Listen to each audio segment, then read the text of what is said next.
HasanAbi corporate. I don't even know what that is. Like Avatar. I want to talk about Avatar a little bit.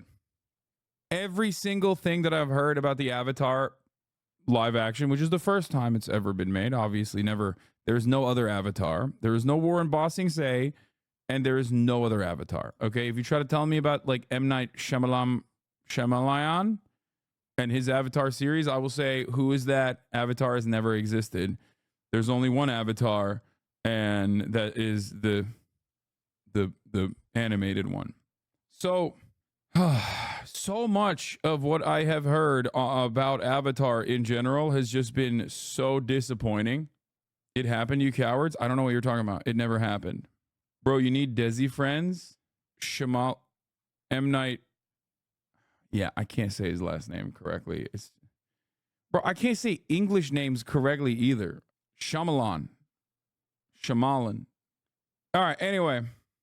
Avatar: The Last Airbender is a beloved franchise from my childhood. It is probably one of my favorite pieces of IP of all time, I think. It's phenomenal. It is the closest that like a Western shop has ever gotten to like, you know, doing anime, I guess. Avatar: The Last Airbender, commonly abbreviated to ATLA, is an American animated fantasy action television series created by Michael Dante DiMartino and Brian Konietzko, produced by Nickelodeon Animation Studio. And it has everything. Okay, I've tweeted about this in the past. I've talked about this in the past. It is actually kind of one of the most woke shows out there. But luckily, it was not released in a time when our culture warrior brains have been permanently broken in irreparable ways, so that people couldn't like make secondary content off of like how woke it actually is, and everybody was just able to consume it. It's the story, for those of you who don't know, I guess it has like Asian Arctic inspired world. There's 4 elements: water, earth, fire, or air. And these people bend these elements, and it's inspired by Chinese martial arts, and also, I would say, other Asian martial arts as well. And it's awesome. There's like an avatar that's basically like the Dalai Lama, similar process. The avatar comes to life in it's the same person basically, and the same soul being transmitted through multiple different generations. And it's not that good. It's peak. It's actually peak. He gets reincarnated over and over again, but everything changed when the Fire Nation attacked. Lord Ozai comes in and, kind of ruins the vibes a little bit. And then they do a genocide on all the airbenders. Aang is 12 years old. This is far too much for Aang to handle at the age of 12, and he runs away.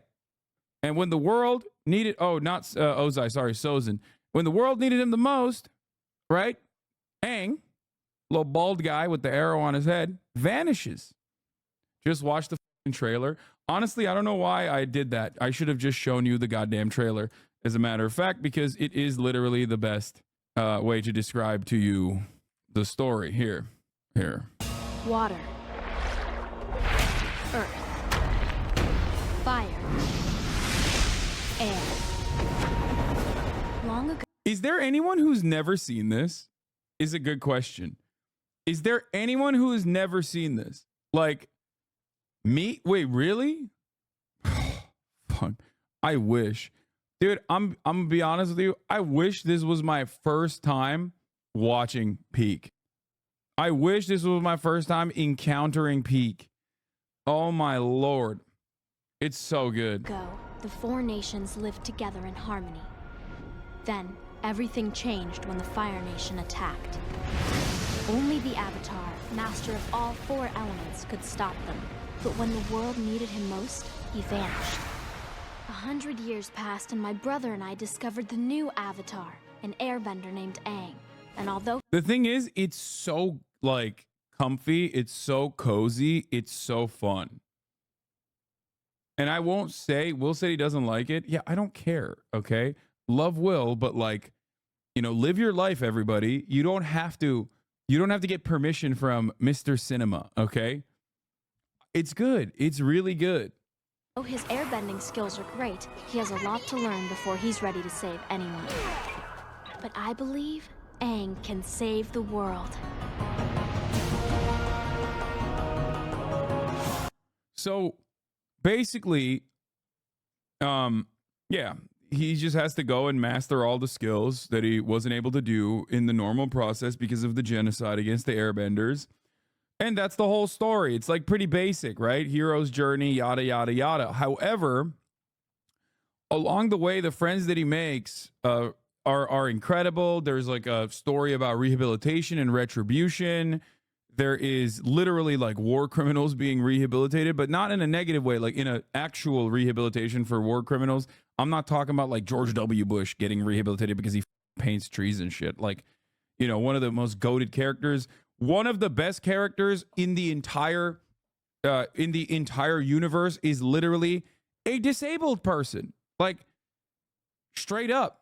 Toph is like Toph. I don't know how I'm gonna say it right. I don't want to fuck it up, but like, and it's so perfectly interwoven into the story. And obviously, yeah, a disabled woman. Only because she's short. That's her disability. Anyway, so and it ultimately it's like it's one of those things where it's like it doesn't get in the way at all. Like it's not. It's like they tackle these concepts. They tackle concepts like ableism. They tackle concepts like sexism. They tackle concepts such as like childhood trauma and what kind of impact that might have on you in a phenomenal way. In a phenomenal way. And I think that it's an awesome story for that reason. I'm glad that it existed when I was growing up. I'm gonna ride. Yeah, it tackles duty to country versus moral clarity. That's a good one too. Back then it wasn't woke, it was politically correct or PC. Yeah, I mean, but absolutely zero people got mad at this shit. You know what I mean? Like no one was going, this is really fucked up. Yes, as I've talked about before, her disability is known and acknowledged without being heavily handed on a silver plate for the viewer. It's not like the main thing, you know what I mean? Or it's like not heavy-handed basically. Same thing with like misogyny. Like one of the characters, Sokka, goes through his own arc of like learning about how women can also, how his own insecurities have led him to be a misogynistic person, but then is no longer misogynistic. Like, I don't know. Anyway, yeah, there's no tokenization. So my point is this, that yeah, they tackle propaganda and its effect on people. Remember Katara and the Earthbender saved the Earth Kingdom. Citizen who got stuck under the mudfall, and then the Earth Kingdom citizen reported the Earthbender to the Fire Nation. Yeah. And it's not like anime-y at all. It's not like annoying in the way that you would normally see a lot of like anime shit. Like animes do have a lot of like inaccessible boundaries that'll come across as like genuinely off-putting for the average normie who's like, you know, getting involved.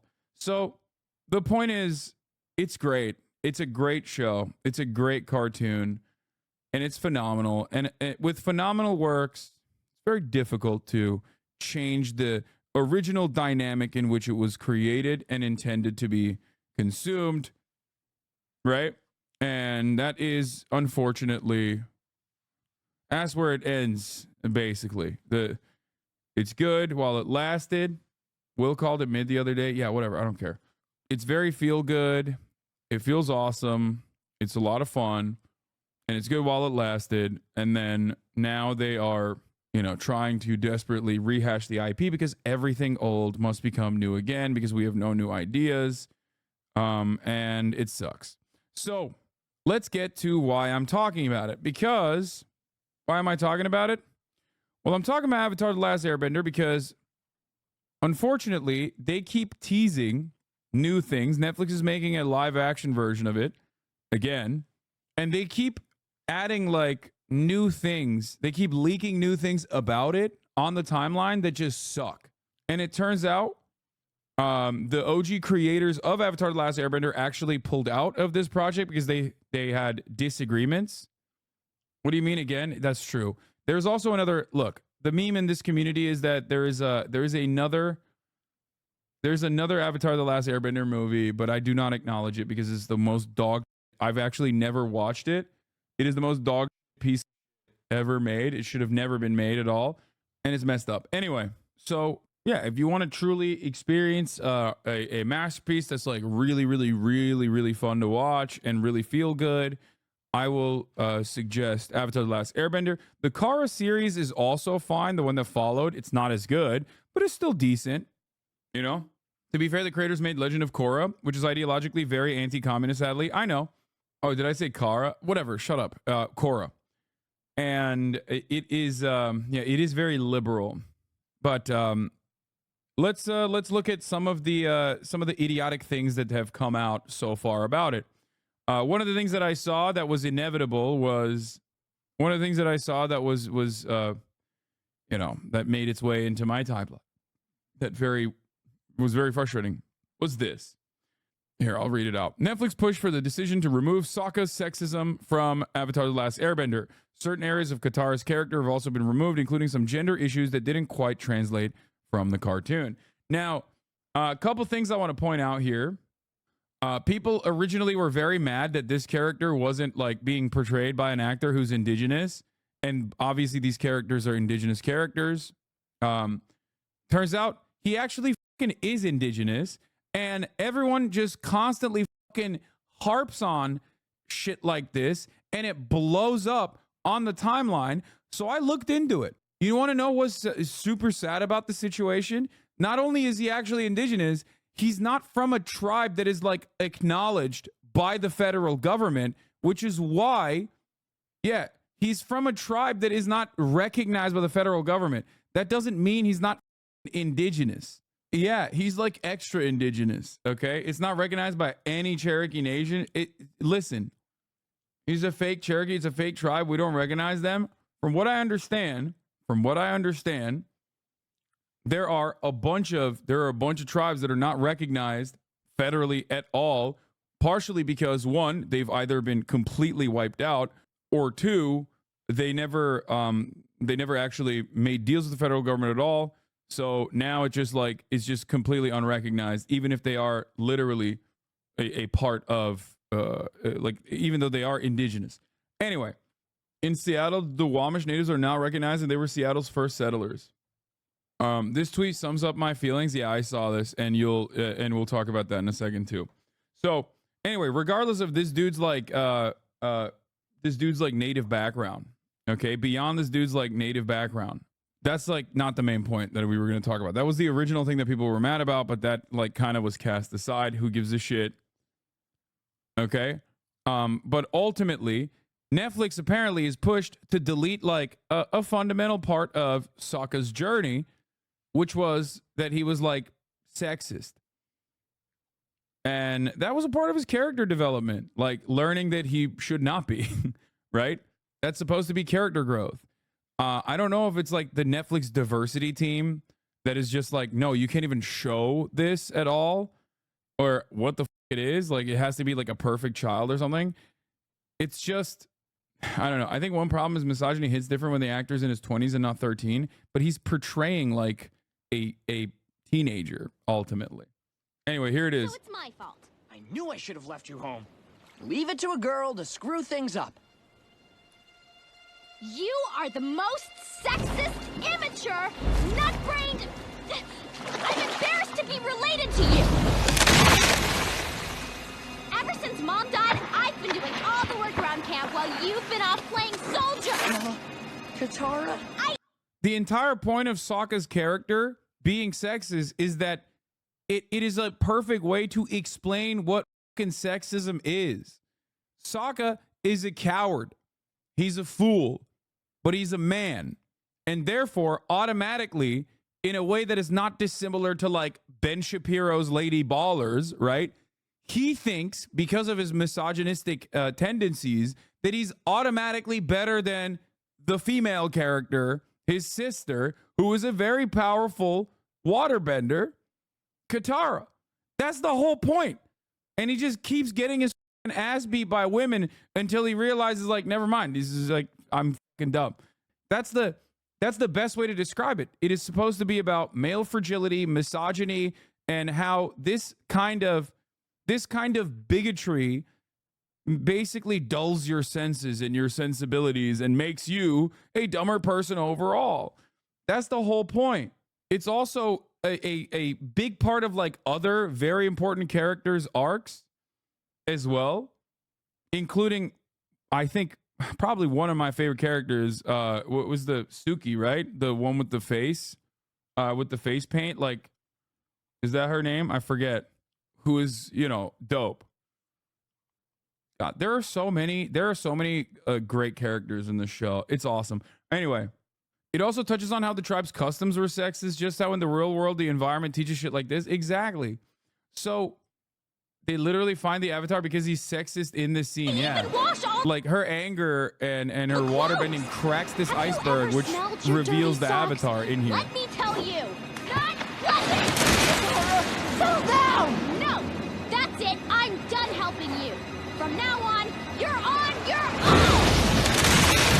So it's my fault. I knew I should have left. So that was one of the things that they said. They felt like a lot of moments in the original show were iffy. Yeah, it totally adds Eon Osli Sokka. There are things that were redirected just because it might play a little differently in live action. I think that there is not a lot of trust here with the team developing this now. That's the problem. Having the original creators of the show not be involved in it, that's a red flag. Having this be such a beloved franchise to begin with that they tried to remake in live action, that's already like riddled to the brim with red flags, considering that someone else has already tried to do this and it sucked. And then basically like neutering the characters. I don't know. I don't know what the fuck they're going for here, and it's very dumb, I think. As Entertainment Weekly notes, there are entire Reddit threads about Sokka's sexism, discussing how the original Sokka prior to his character's journey would make remarks like, girls are better at fixing pants than guys, and guys are better at hunting and fighting. Yes, Sokka is supposed to be like a dumbass podcast bro. The fuck are we doing? That's like, there are people like this in the real world. This is a very real part of how human beings are. Anyway, I don't know. Part of me also thinks like maybe we are like going crazy and overanalyzing it because we don't trust it. Right? That could be it too. That could be part of it. But yeah, overall, apparently the original creators fell out with the Netflix over these changes and putting ad breaks on the show. Oh my God. I thought you were literally talking about ad breaks for a second. That's such a good debate. Fuck you. You did the first one of the day. This is my thing. Only reason I was ever excited was because creators were on board. The moment that they left, I started to lose faith. And this last week is destroyed any remaining faith. They also said Aang in the book 1 doesn't have a guiding reason to head to the North Pole, so they're giving him a vision instead. The whole point is him wandering because he's still afraid to face being the Avatar. Yeah, we very well may be. They don't have to copy the OG script word for word to make it work. Hope it works. I don't think it's going to work. I don't think it's going to work at all. Because the show itself is like made for kids, but you can definitely consume it as an adult, if that makes sense. So, anyway, One Piece LA work is they listen to the source material and work closely with Oda. They did the opposite here. Avatar: The Last Airbender creators spent 2 years developing the live-action adaptation for Netflix before they shocked fans by announcing their exit due to creative differences. Here's the 3-minute ad break now, by the way. Don't have a difference with that. Subscribe. Which left Kim as a sole showrunner. He recently told Entertainment Weekly that it was absolutely daunting to stick with the show without them. You'd have to be an idiot not to be intimidated a little bit, Kim said. My first reaction after Hell Yeah was, holy shit, do I really want to do this? Is there a way to improve upon the original? Whenever you tackle something that's already beloved by millions of fans, you have to ask yourself those questions. Yeah, I think a lot of these like IP recycle opportunities for people like this are oftentimes tackled by people who don't care about the source material, who don't love the source material, who are just in it for a buck to keep it a stack. And I think that is precisely what's going on. It's like you have to have negativity. You have to have racism. You have to have sexism. You have to have phobias of different variety because they exist in the real world. Like, you shouldn't add it on simply because you want to make a point or whatever, because then you're lecturing people and you're not actually you're lecturing people and you're not actually trying to make this to an enjoyable work, right? Yeah, ableism, all of those things exist in the real world. That's what makes art good. That's why you can't really AI this shit, you know? There's such a bad problem with media literacy right now, and the studios are making it much worse by dumbing down content. I'm so tired of people trying to cancel a character instead of learning why you shouldn't be like the character. Yeah, I don't like that at all. I absolutely despise it. I think it's so lame. It is like the liberal version of what these guys do all the time, like the neck-bearded losers do all the time, when they're like constantly chirping about like, there's a woman in this show. Like, shut the up, dude. Shut up. If it's good, it's good. If it's bad, it's bad. Like, you don't have to magically be like, well, this concept was actually talked about in the show and it's triggering to me, so I fucking hate it. Or from either direction, really. Doesn't matter if your politics are good. Doesn't matter. I'm not making like a moral equivalence between bigotry and anti-bigotry. I'm simply talking about this from the framework of content and art and how it should be consumed and what it actually means. What's frustrating about this is that people get very, very invested and think that like movies are real, but they do it either in a woke way where they go, well, movies are real and this character is a bad character. Why did they actually show a bad character here? Or they do it in a movies are real and why is this movie woke? As in like, why is there a black person in this movie? Can't believe they did that. Okay, let's stop calling it content for starters, please. Sure, you're right about that. Anyway, it's vital to improve media as society grows, but I love moments of growth in the original series. DiMartino, Konietzko, and Nick Malice created young, flawed characters that grew up and impacted countless young kids who grew into better people because of it. Now, I don't think that like this show taught me lessons or whatever, but it's a good show, and these parts of the show are important to keep in my opinion, because it's just like they exist in the real world and it's a part of the character arc, right? So anyway, but yeah, this was a good take. Every time Matt Owens spoke about One Piece, you could tell he grew up and loved that franchise, the passion, and knew exactly what made it work. Every time Albert Kim talks about Avatar, you can tell he views animation as a lesser medium. It is so wild to me, and this person is correct. It's wild to me that they were able to make a better live action rendition of an anime that is virtually impossible to create in live action, like One Piece, instead of Cowboy Bebop, which is tailor-made for live action. Like, Watanabe's work is, one, predominantly focused on a Western audience, and that's why it does way better in the Western world than it does in Japan. That's 100% true, by the way. And it's usually even a burden on the actor, or not the actor, sorry, is a burden on the studio itself that releases this project, because for example, Space Dandy was panned critically in Japan, that, you know, it just kind of died out. And it is mind-boggling to me. It is mind-boggling to me that Cowboy Bebop, which is basically a movie, like perfectly created to be a movie, was just such a ginormous flub. Love Watanabe. Space Dandy is not good. I think Space Dandy is good, but not as good as his other work, obviously. But yeah, I think that Matt Owens has so much respect for One Piece and loves One Piece. As you guys saw, friend of the show, when he came over and he talked about One Piece, like, you could tell, like, he loves it. He loves it so much. He like legitimately is invested in it. And it's not just like a dude that took on this job because he was like formerly on like Marvel recreations, and then that's like the natural career trajectory for him. It wasn't like that at all. There's also a bunch of this stuff. To make Avatar: The Last Airbender a serialized drama, Aang will not go on many detours looking for adventures like riding the elephant koi. We essentially give him this vision of what is going to happen, and he says, I have to get to the Northern Water Tribe to stop this from happening. People are mad about that too. So, yeah. Okay, we're not going to look at live action. Okay, I'll show you. I'll punish you with this. This is... Here, there you go. Here, if you want to understand how bad this thing was, the live action Cowboy Bebop, here. Me, you, Badakiani, 2 bottles. I don't know why I'm doing this, but Black History Month, second day of Black History Month, I'm again slaughtering the remaining Black HasanAbi heads in the community with this one. I'm sorry, this is 2 for 2. First we did the me get the pussy turn red, and then now today I'm doing this to you. I'm sorry. Me, you, bottle of Chianti, 2 bottles if we're feeling dangerous. Sounds to me like blackmail. You're damn right it is, because Jet, you are black and you are male. You are black and you are male. It's so bad. It's like it is like this is what Vladimir Putin, the FSB suggested to Vladimir Putin that he should use that clip on Navalny, and he was like, "Niet, I can't. This is too much. Suka blyat, it's too much. It's too much.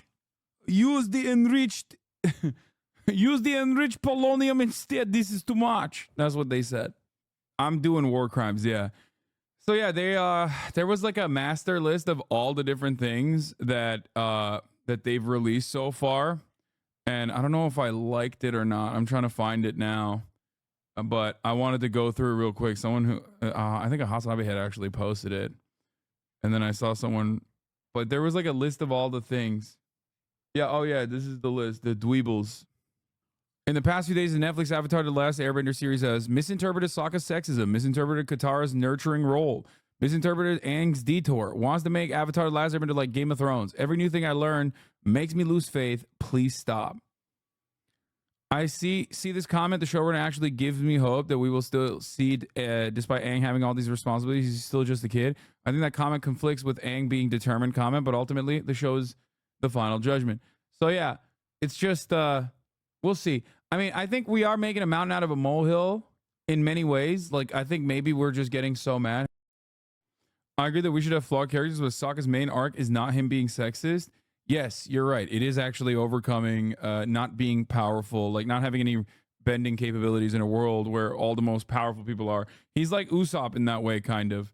I feel like, yeah, I feel like Sokka and Usopp have like very similar character flaws, but I think that a big part of it is also his insecurities. Aang's detours are crucial to his characterization. All right, anyway, so we shall see. We shall see what happens. The one saving grace of the show that I have seen so far, is that the bending goes hard. Okay, the bending goes super hard. It's really good. Like the fight choreography, without even the without even like the CGI. When I saw that a couple months back, I was like, damn, that looks actually pretty sick. So we'll see if that like carries in and of itself or not. But we'll see what happens.